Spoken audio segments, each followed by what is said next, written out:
शर्मा शब्द जो है ना सात्विक है, पूजा अर्चना से जुड़ा हुआ है। कोई जाति के लोग हों, प्रसाद और सिंह नहीं कहा जाता है, शर्मा कहा जाता है। दलित की रक्षा के खिलाफ खड़ा हो जाए, आरक्षण पर क्रीमी लेयर की चर्चा करे, वो दलित रहा कहाँ।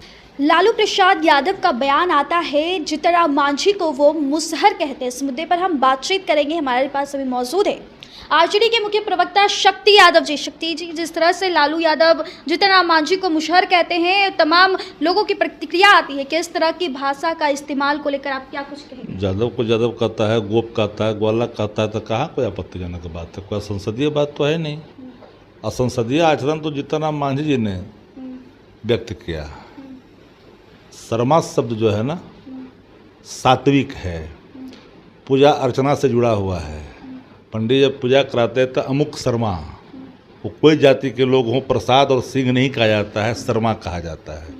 तो शर्मा से कोई अपमानजनक बात तो ही नहीं, लेकिन वो जो शब्द का इस्तेमाल किए हैं वो अक्षम है, और वो अक्षम इस कदर है कि आने वाले कल में उनको इसकी राजनीतिक कीमत चुकानी पड़ेगी। सर, वो क्या है, लेकिन आप लोग तो दलितों की हमेशा रक्षा करते हैं, सेवा करते हैं, तो इधर से जो दलित की रक्षा के खिलाफ खड़ा हो जाए, आरक्षण पर क्रीमी लेयर की चर्चा करे, वो दलित रहा कहाँ।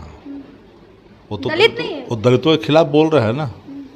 जो दलित हिताय जो बात करेगा वो इस तरह की भाषा का इस्तेमाल थोड़ी करेगा जी। शायद वो भूल गए, जीतनराम मांझी राज्य मंत्री थे शिक्षा विभाग में, लालू जी के मंत्रिमंडल में।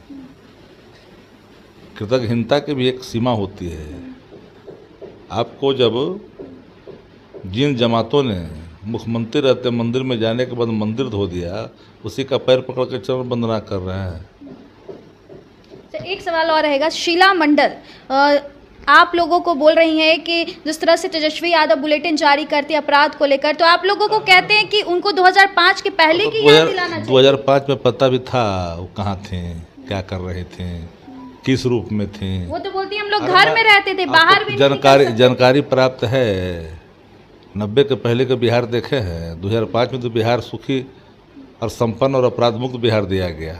अभी ना अपराध युक्त बिहार है, अभी अपराध युक्त बिहार है। आंकड़ा बताइए। सुशासन की राज्य है तो अपराध नहीं होता है। आप पत्रकारिता करते तो आंकड़ा निकालिए एनसीआरबी का, पता चल जाएगा कि अपराध का बिहार है कि अपराध होता है, लेकिन अपराध पे तुरंत काम किया जाता है, तुरंत लगाम लगाया जाता है। पहले लगाम नहीं लगता था क्या? उन लोग तो कहते हैं जंगल राज से उनको तो सुप्रीम कोर्ट ने कहा है बिहार के बारे में कि बिहार में सरकार नाम की चीज़ ही नहीं है। आपको मालूम है कि नहीं मालूम है? जंगल राज जो बोल रहे हैं वो तो जंगल राज एक अंचल के मामला ने पटना नगर निगम के मामले में हाईकोर्ट ने कहा था। ठीक है, जिन लोगों ने कहा था, जिस संदर्भ में भारतीय जनता पार्टी के लोग वहाँ पर मेयर थे, उस संदर्भ में कहा गया था कि बिहार की बदनामी लोगों ने कराई। कुछ सर्टेन प्लेटफार्मों ने इस तरह की भूमिका अदा की। एक सवाल और रहेगा, जिस तरह से आप लोग 1 तारीख से मीटर उखाड़ अभियान चला रहे हैं, तो आपके सत्ता पक्ष के लोग यह दावा कर रहे हैं कि जब उनके सरकार 17 महीने की थी तब यह मीटर उखाड़ अभियान क्यों नहीं चलाए? देखिए, स्मार्ट मीटर स्मार्ट संस्थागत लूट है। जनता की तकलीफ जब खुल करके सामने आई तो जन सरकार से हम मुंह चुरा नहीं सकते हैं। प्रतिपक्ष अपने कर्तव्यों का निर्वहन करेगा।